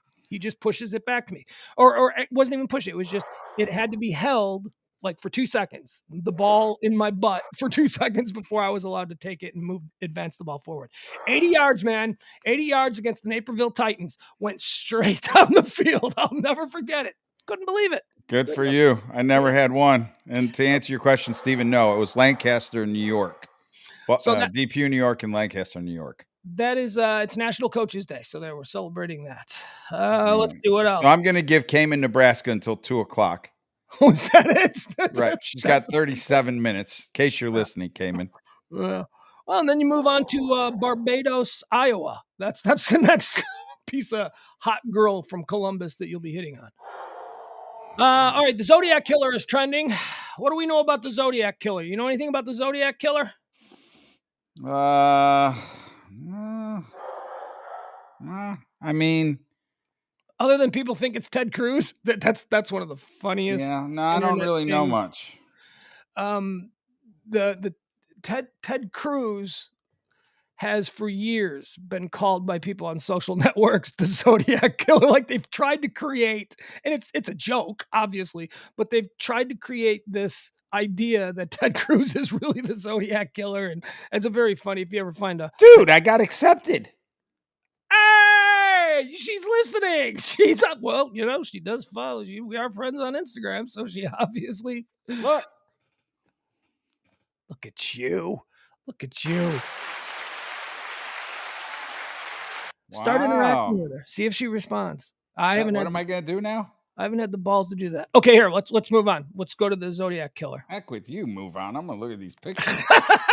You're gonna check out your new access to Cayman, Nebraska. The girl seen getting how weird is that? Like literally. You never know. Cool chick. Yeah. She apparently she likes older dudes. Okay, so a team of Zodiac killer is trending. Why? Well, because he's finally been identified. Again, I don't know much about the Zodiac killer. He's not one of the big ones. Well, I mean, I guess he's one of the. He's not Bundy, Gacy, Dahmer. You know what I mean? There are big ones. There are like the top of the, and then there's like the Green River Killer, and then there's Zodiac. People that I'm not all that up on. But unless you're eating people or dressing as a killer clown like Dahmer and Gacy, where's the sizzle? Where's the sizzle in your crazy story? A team of specialists who investigate cold cases say it has identified the Zodiac killer, one of America's most prolific serial murders who terrorized communities in the San Francisco area in the late 1960s with a series of brutal slayings and unsolved riddles. The Case Breakers, a team of more than 40 former law enforcement investigators, journalists, and military intelligence officers, has tackled other mysteries such as the D.B. Cooper hijacking, the disappearance of former labor boss Jimmy Hoffa, and other unsolved cases. The group believes the killer.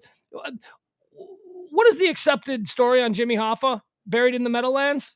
Yeah, they think he's buried in the Meadowlands underneath Giant Stadium. I love that. I love that because that is exactly where the mob would put him. The mob would have access to construction sites. Probably with a bit of a wink, they would want to put him at a big high profile. You know what I mean? Just for their own internal fun, for their own. Hey, when they go there on Sundays, it's like, hey, Jimmy Hoffa's here. Right. Stuff like that. I watch The Sopranos. I know how they act. The Zodiac killer has been connected to 5 murders that occurred in 1968 and 1969 in the San Francisco area. Now, that was a summer of love. We always hear about the other stuff that was going on in San Francisco in 1969 and 1968. This is kind of a dark side of that. Let's see. Unlike most serial killers, the Zodiac taunted authorities with complex ciphers and letters sent to newspapers and law enforcement. The slayings have spawned books, movies, and documentaries in the years since, and amateur and professional sleuths have pored over the case in an effort to unmask the killer. In the decades since, many potential suspects have been investigated. Okay, so here's the guy. Guy's name is Gary F. Post, has been identified as the infamous Zodiac killer. And I guess they did that through DNA. I don't know. Like I said, I was fascinated with Gacy because he was my real live boogeyman growing up. I mean, Gacy was doing his stuff just a couple miles from where I was an 8-year-old, so it was on the news every day. So it wasn't like something that was distant and couldn't possibly happen to me. Gacy was a dude that could very well, shop at the same mall, or, do that kind. So that was very scary. So I don't, as a rule, enjoy the serial killer stories. I guess the two that I would be most knowledgeable about would be Gacy and Dahmer, simply because Gacy was my boogeyman. As a little and kid. Dahmer happened when we were adults. In Dahmer, my earliest days in radio and in media, I covered the Dahmer case. I did live shots from his apartment building in Milwaukee, and I talked to his neighbors and all that kind of stuff. So that one I'm up on. But all these other ones, man, and I know that people are fascinated with serial killers, but for me, the whole thing is just too dark. It's just too spooky. I don't want the fact that the audience can tell when the pool guy's here. Oh, how do they know? Oh, because the dog is barking? The dog is going nuts. Yeah, look at that. See, they're catching on. They know how we do that. All right, Poor so Zodiac pool guy's deaf too, and he can't hear that at all. No, yes, people. Yeah, our pool. Your pool guy is deaf and mute. Yeah.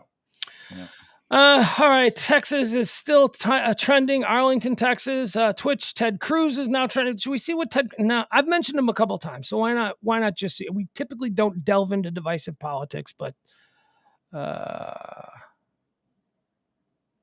There's somebody new talking right now. Yeah, Ted Cruz is trending because, just as I said earlier, on the Mansfield thing. Hold on, let me turn this up.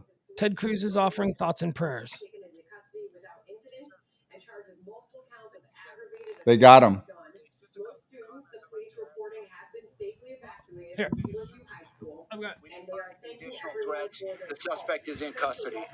I really want to underscore a point that Chief Colby just made. A lot of our law enforcement resources were being diverted with inaccurate social media threats. I've got a call to action for parents. Take a look at your school's social media. If they're putting out threats on their schools, they're going to be arrested, and they're going to be prosecuted. So it's very important that you get involved with your kids' social media. During the entire onset of this That event, was our so teams are loud. being divided away from each of our suspect locations with inaccurate information from schools all over North Texas. So it would be very helpful to us for our parents to take a look at their social media accounts of their kids. Last thing I'll say is the collaborative effort with the Arlington Police Department, the Grand Prairie Police Department, the Marshals, North Texas Fugitive Task Force, Mansfield ISD, worked very well together to get the suspect into custody very quickly. I can tell you there is no danger to the public is safe, and the suspect is in custody. As it relates to the weapon mentioned by Chief Colby, our officers have transported a weapon they located in the street. We cannot confirm yet that it is the weapon. We believe it may be the weapon. It is being transported to our partners at the Alcohol, Tobacco, and Firearms team to do some analysis to determine if it's the right weapon. Chief Colby's team and Chief Jones with Arlington Police is going to run lead on any investigative efforts. The Grand Prairie Police Department will be here to support them however we can. With that, it was a handgun, 45 caliber weapon. Chief Aaron from the city of Mansfield. Again, I want to echo that I hope what you see here is the response that you're going to get from Texas A&M. Okay, I guess that's very good news. You want to turn yours down a little bit if you can? Sure. So he's in custody. He's being charged with 3 counts of aggravated assault with a deadly weapon. It was a 45. So is that, I don't know what a 45 is. I mean, I guess the best news I heard there is he's not being charged with murder. Yeah, so far. Right. Fingers crossed. Thoughts and prayers, as they say. Good thoughts. Good thoughts and best wishes, as I like to say. By the way, I didn't get that. That's typically what I say when somebody says thoughts and prayers. I counter with good thoughts and best wishes. That's just what I'm comfortable with. So are all the kids standing outside the school now? No, that has got to be. Well, maybe. No, I believe that they were all shuttled to the reunification site in all the buses. We saw the buses. That might be video from earlier. You know, although I don't know. No, look at those tents. Those tents are set up. That wasn't early. You know what I mean? Oh, is that? What are we looking at there? Are those like the vehicles that were used or something? Victims, maybe? I don't know. I don't know. I'm not going to speculate. Or is that the reunification center? That's the Fine Arts Center? Yeah, the reunification center, as I looked at it on a map, it's like a couple of blocks away. It's not far. Well, wait, what's this guy saying? Process for our students. We have 1,700 students that are heading over to I guess this is the principal. ISD Center for the Performing Arts. We're working through that process with our parents and our students right now. We have counseling support that's there. We also have our student nutrition team that's there as well to be able to help our parents. I'm seeing a picture of the neighborhood, and it looks like there's maybe a silver Dodge Charger in the driveway. What are you watching? Oh, in the driveway of the house? So maybe the kid did come home? Yeah. Okay, recapping now. Earlier today at Timberview High School in Mansfield, suburb of, is that a suburb of Dallas or is that a suburb of Arlington? I don't know. Right out there in the mid-cities area of the Dallas. I'd go with Arlington based on the fact that Arlington police are there. Yeah. Out there in the mid-cities, we'll say. There was a shooting at a high school. We have no reports of deaths so far. 3 people were taken to the hospital. Some are being reported as currently in surgery, so we don't know. But as we say, whatever this shakes out to be, I think it's a good sign that within the first 20 minutes or so, we weren't looking at a body count. I mean, that's always the most horrifying one, right? It's like the news has only been breaking for about 20 minutes and already they're saying 5 people are dead, 7 people are dead. I'll tell you, I tell this story all the time. Certainly Columbine was a huge, big, impactful thing that I watched play out on live TV in real time. But the most horrifying thing that I ever saw, that I ever watched unfold on live TV was that Las Vegas shooting. That happened on a Sunday night. It happened late at night, like 10:30 our time. Maybe it was like 8:30 their time, 9 o'clock, whatever, because of the 2-hour difference. But I remember I just happened to be watching CNN when they broke in with it. And I was like, oh my God. And then it's a shooting within minutes, they had video of where, and the video suggested within minutes that, holy crap, this is going to be bad. Like when you hear, it's not pop, pop, pop, pop. When you hear, I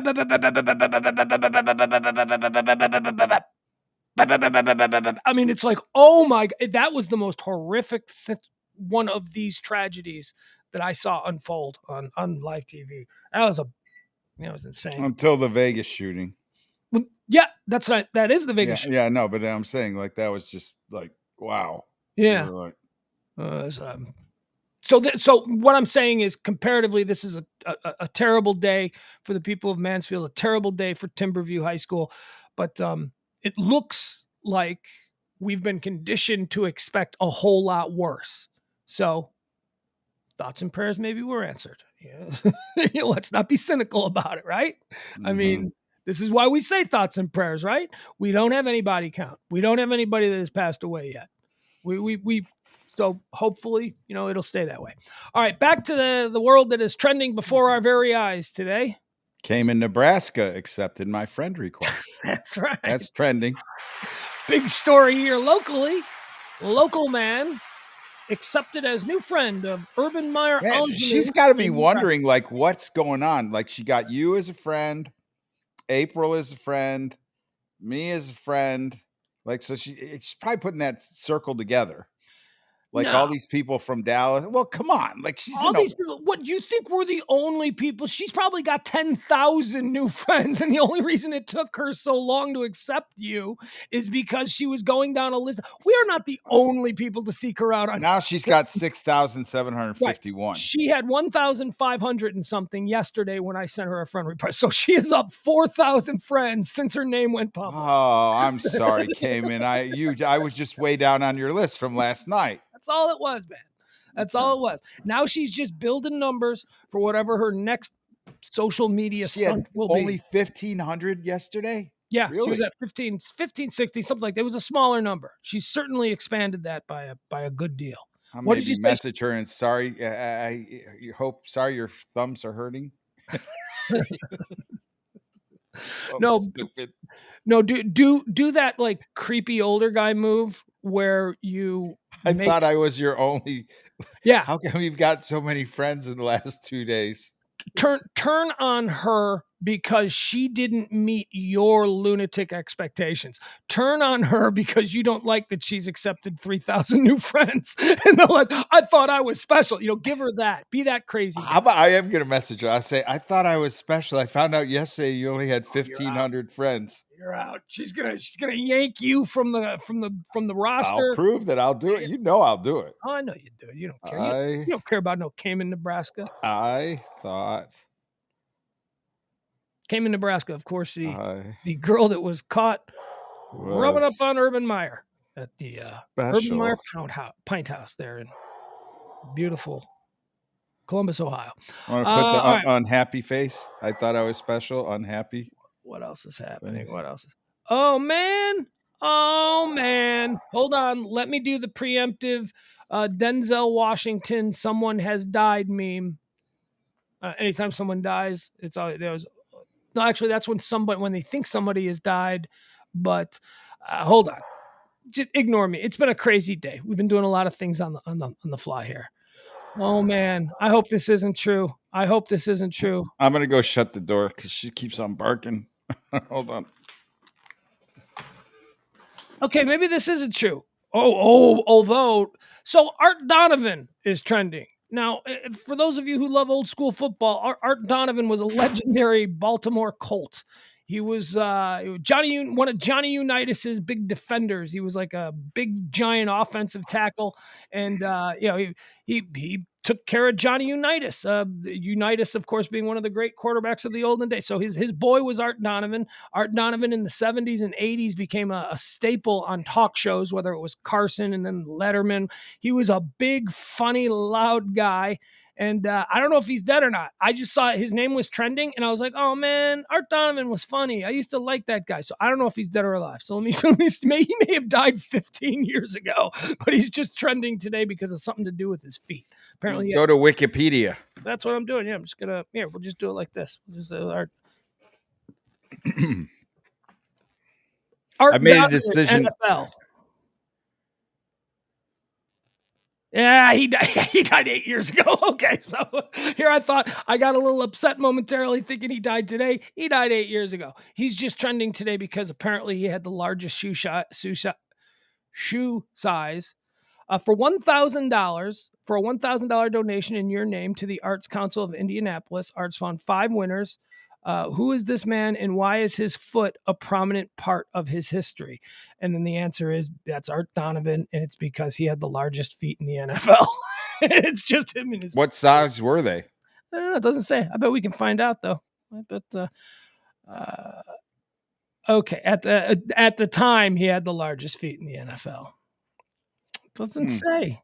Doesn't say. They are big though. They're water skis. He's got big giant water skis. Well, I mean, I would imagine in order to be the biggest in the NFL, you got to be plus 18. But he was a big man. He was a big dude. So, all right, that's silly. This is why we're kind of freeballing it here with the trending topics. We're just because, as I said, we got a little bit sidetracked. Isn't it spitballing it? What did I call it? Free ball. I like that when you go without underwear. I thought that was free balling it. Yeah. No, you're right. You're right. But I like it better. I like that better. I got free balling it better. I got without a net, without a little something cupping your gonads. We're free balling. Okay. Hold on. Let me run through all these. There actually were things that I had prepared before we were interrupted by this. Peter Dinklage, Dave Grohl. Oh, Dave Grohl wrote a book. That's happening. Dave Grohl has written a book, and he went on CNN and gave a big, long 8-minute interview where he talked about how after Kurt's death, he almost walked away from music and he wasn't inspired. But then lucky for us, he rallied and now he's got the Foo Fighters. Now, Dave Grohl, let me tell you something. A lot of people give credit to Phil Collins. Phil Collins was like the first dude to be all the way in the back of the band playing the drums, who stood up at some point and said, "Hey, I can do more than just play the drums back here." And then Phil Collins left Genesis and he went out front and he started singing and everybody's like, "Oh, Phil Collins, fantastic. Imagine him doing that." Dave Grohl did the same thing. Dave Grohl was the drummer for Nirvana. And then when Kurt Cobain died and Nirvana broke up, he said, "All right, I'm going to form a new band, but I ain't playing the drums anymore. I'm going to play guitar and I'm going to be the lead singer and songwriter." So that's pretty cool, man. That's that you could do that. You don't think that like people have that sort of versatility. And now I would argue, and this is a big debate that people have, and Dave Grohl, okay, obviously there's the financial side of it. How wealthy this man is, because one of the most valuable publishing collections in music are the 3 or 4 Nirvana albums, because there will never be any more. They were considered groundbreaking. So just being a part of that is going to keep you super wealthy. Not just you, your grandkids are going to be super wealthy off of Nirvana Nevermind music, your Nirvana In Utero music, whatever it was, you're going to be taken care of. But then he takes a couple years off and comes back and forms the Foo Fighters, who may not be as historically important as what Nirvana was. But Foo Fighters are certainly one of the most successful rock bands in the history of rock bands. I mean, I think Nirvana put out 3-4 albums. Foo Fighters got like 15. It's like Nirvana had like 5 hit singles. Foo Fighters got like 20 hit singles. I mean, think of this guy. And here's what I'm all boiling it down to. Throughout all of that, Dave Grohl is day in and day out the coolest rock star that has ever lived. And by cool, I mean he doesn't think he's cool at all. He just thinks he's a regular guy. He's got that Tom Hanks coolness. You know what I mean? Yeah, he is of all of the rock stars I can think of. He's, if not my top, definitely in the top 3. He's 100% my favorite rock star of all time, simply because of the way he treats people, the way he carries himself in life. I mean, you and I, we're of the age where, we expect rock stars of Dave Grohl's level to behave like, Bowie or Jagger, totally affected by the fame. Just step away from me, you dirty small people. You know what I mean? That whole thing. That ain't Dave Grohl.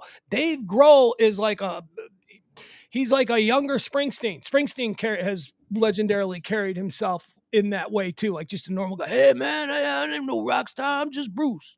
Let's have a drink. That's always been his kind of thing.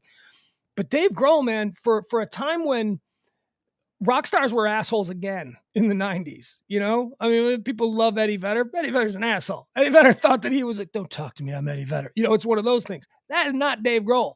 Dave Grohl was like, hey, I get to talk to you because I'm Dave Grohl.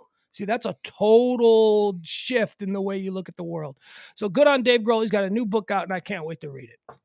Also in rock history, today is the 1-year anniversary of the passing of Eddie Van Halen. Doesn't seem like that long. That's funny because to me it seems longer. When I read that this morning, I was like, huh, you mean Eddie didn't die like 5 years ago? Eddie didn't. I guess it's because, this is terrible, but I guess it's because I think I knew he was sick for a while. I think that and maybe when you hear that an icon from your childhood is ill, you might at that point put him in a compartment where he's already gone or already lost for all intents and purposes. And that's not fair and that's not wrong, but look, I can't apologize for the way my brain reflexively acts. I just did it. But yeah, I guess it's been 1 year since Eddie Van Halen passed away of cancer at the age of 66. See, and they all, for me, are all clumped together, like kind of COVID and him and all that, just kind of in one little ball. It's like we've had death. Can we also, and the reason I wanted to do these two in a row here, because Eddie Van Halen is another one of these rock stars who seem to be closer to the Dave Grohl, Bruce Springsteen cut than the David Bowie, Elton John, Mick Jagger cut, which was Eddie Van Halen. I think Elton John now is kind of turned that corner, and Mick Jagger we saw hanging out the other day. Right, but the reason Mick Jagger hanging out the other day was such a massive thing was because that is not something he has ever done. But he's getting older. There is no mileage. There is no, yeah, he is getting older. There is no mileage in a photo of Dave Grohl just hanging out because that's all Dave Grohl does is just hang out. But Mick Jagger at a bar, people are like, oh my God, that's not supposed to happen. So Eddie Van Halen was sort of like that as well. I mean, the guy who was the rock star, who was the affected one, the one that was above it all, was Dave. And then later it was Sammy. But Eddie was just the dude smoking a cigarette in the background who really, if you might run into Eddie at a bowling alley because on a Saturday night, he might want to go bowling and he's just going to go bowling. Not Dave. Dave needs to show up with the Dallas Cowboy cheerleaders. Right. It's like, that's nuts. So, yeah, it's a sad. We lost Eddie Van Halen. Some say the greatest guitar player of all time. I will not go that far. I will say that Eddie Van Halen was the greatest rock player of his generation and the greatest rock player of that ilk. But I don't know about all time. I don't know. Stevie Ray Vaughan was pretty good. Buddy Guy is still alive and pretty good. Clapton was pretty good. How do you do that? I maybe were I a guitar player, I would be able to judge that better. But I'm not a guitar player, so I just know. And honestly, it all kind of sounds the same at some point. When Eddie Van Halen is doing his,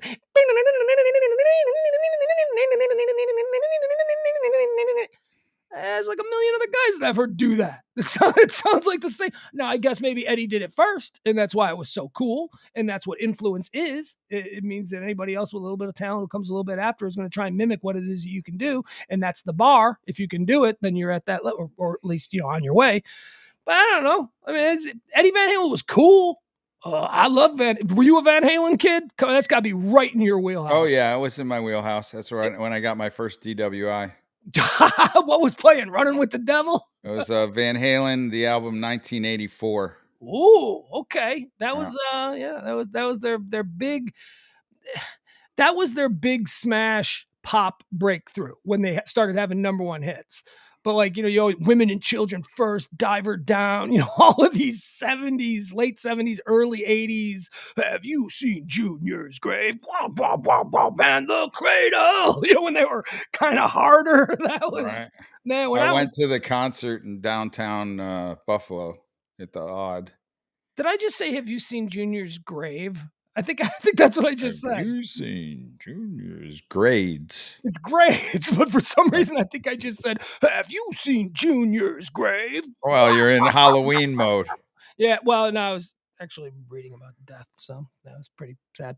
All right, so we miss you, we love you. Eddie Van Halen gone 1 year ago today. Let's see, what else do we have? We talked about the National Coaches Day that we got through. Well, honestly, we're on fumes today because I abandoned all prep as soon as the school shooting happened, and I started. You did, like you sent me the text, and you were like on it, and I was like, "Oh God." Yeah, that was not good. All right, so let's see what else is happening here. Oh, we haven't checked any of the other platforms. So we just ran through. Again, there's a lot of politically divisive stuff going on, and that happens all the time whenever there's some kind of a shooting, guns are involved. Okay, well, Van Zandt County, Texas. Where is Van Zandt County, Texas? Van Zandt. It's not far from here. Yeah, I didn't think so, right?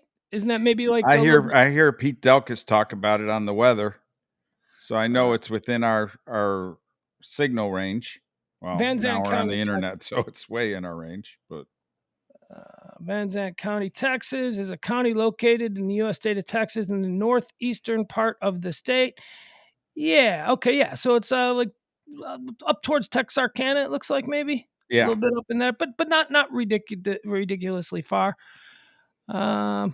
There's been a school bus accident. So hey, there's a good one for you. If you weren't worried about your kids in school in Mansfield, now we've got a DPS on the scene of a multi-vehicle crash involving school bus in Van Zandt County.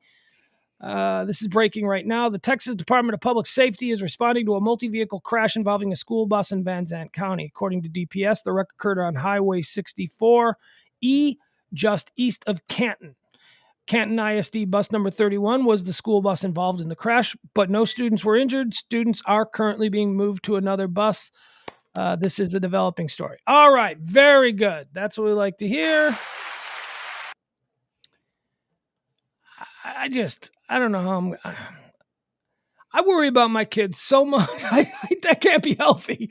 But I can't also imagine that I'm special in that regard. Maybe I just process it not as well as other parents. Because like if you think about it, you just got to kind of push it to the back of your head, like wherever you don't think about a lot, just kind of put it in that pile. Let's see here. And Kelly Ripa is this is how dysserious people are. Kelly Ripa is trending because her daughter took a picture, and apparently her daughter looks really pretty in the picture. So Kelly Ripa is trending because some beautiful young woman who is the daughter of a beautiful woman and a beautiful actor man in Mark Consuelos just happened to take a beautiful picture, and that trends at number 5 in America right now. Well. Oh, this is kind of a big one. Another local story here. Are you following the AT&T deal? AT&T is being criticized now because they seem to be one of the sole prop uppers of OAN News Network. One American News that has been blamed for a whole bunch of the divisive lies that were put out there about all kinds of crazy stuff, just to gin up the rubes, as I like to say. You give them a crazy story that feeds the narrative that they want to believe, and they'll run with it. So and that's their sort of, headquarters are downtown here. yeah. So apparently, well, let's see exactly what the charge is, because I am a person. I have AT&T. I am a subscriber in good standing to AT&T. So let's make sure we see what I this is. am not a fan of AT&T at all. You're not? Do you have an AT&T phone, or are you like a T-Mobile guy? Nope. What are you? Do not. Verizon? T-Mobile. You're a T-Mobile guy? Yep. Okay. And Verizon. One American News, the upstart far-right media outlet best known for doggedly backing Donald Trump before, during, and after his presidency, got about 90% of its financial backing from AT&T. That's not a good look. That is not a good look. Well, it's not a good look if you're on the other side. If you're on that side, it's not a good look if you're AT&T, which is trying to make their money off both sides. I mean, if you're someone who's a radical left or even a moderate left who is just appalled by the sorts of things that OAN are putting out there, you are probably looking to switch over to T-Mobile right now because you don't want to be giving any more money to, you know what I mean? This is a bad look for a company that's going to try and stay neutral on, or should try and stay neutral on such things. well. The eye-opening news, which met with pushback from the telecom giant, was reported in an overnight piece by Reuters. The news agency reviewed court records and came away with a number of stunning financial details and connections that had not previously been reported.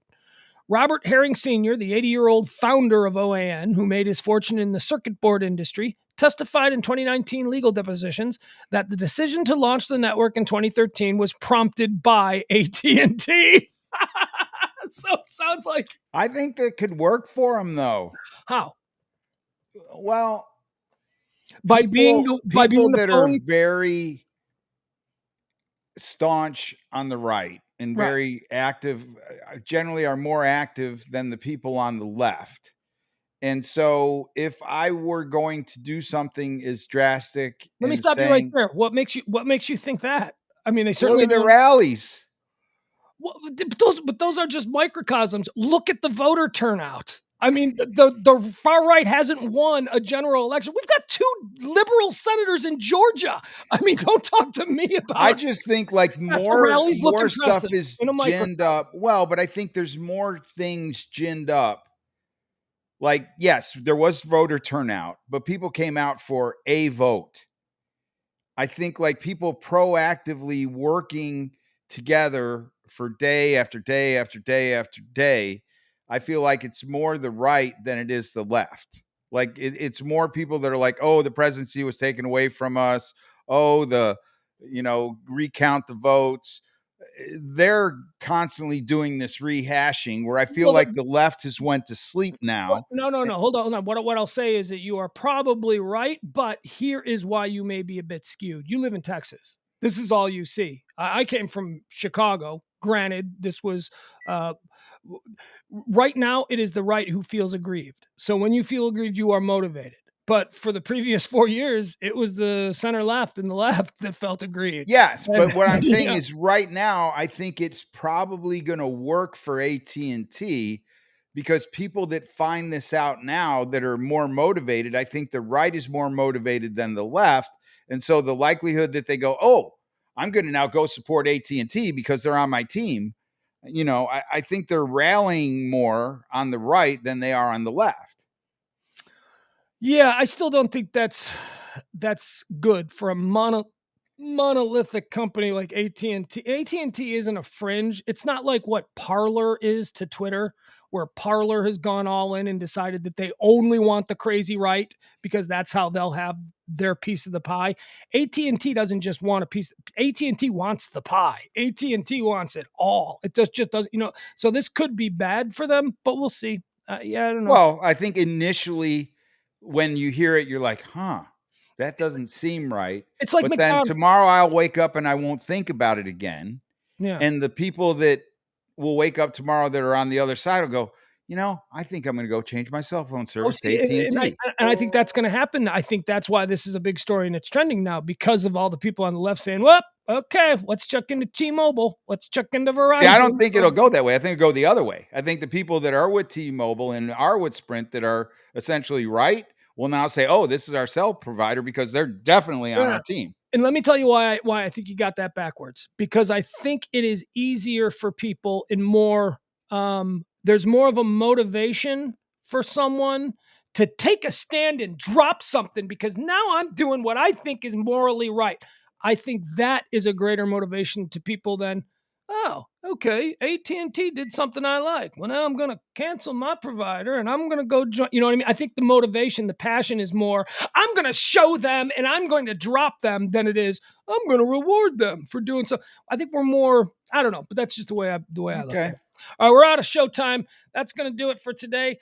We'll be back tonight at 10 o'clock, normal time, 10 o'clock today, because there are no football. Oh, there is a baseball game. I don't really care about that. This baseball game, we don't have to delay much to, let's see here. And I'd like to shout out to Cayman, Nebraska. Thank you for accepting my friend request. Cayman, Nebraska. A couple of old dudes here who are now going to be stalking you on Instagram. No, there'll be no stalking. Cayman, Nebraska, of course, for those of you just joining us. And if that's the case, where you been? Cayman, Nebraska is the hot blonde in the bar video with Urban Meyer. He was, finger gunning her as Pat McAfee described it. All right, we'll be back tonight at 10 o'clock. For E, I'm Pugs. This has been the high noon edition of Pugs and Company, heard every day, noon to 2, right here on the Radio Netfic. Radio Netfic? Did you hear my thing go off? I got my phone. I got somebody texting me right now about some very important White Sox news. I got my baked potato that has been in the microwave for an hour, and it just beeped again. 2 hours. Something that's been breaking here that we're not going to have time to get into, so I'm going to wait to sign off. So I'm saying Netflix instead of on the Radio Misfits Podcast Network. Bye, everybody.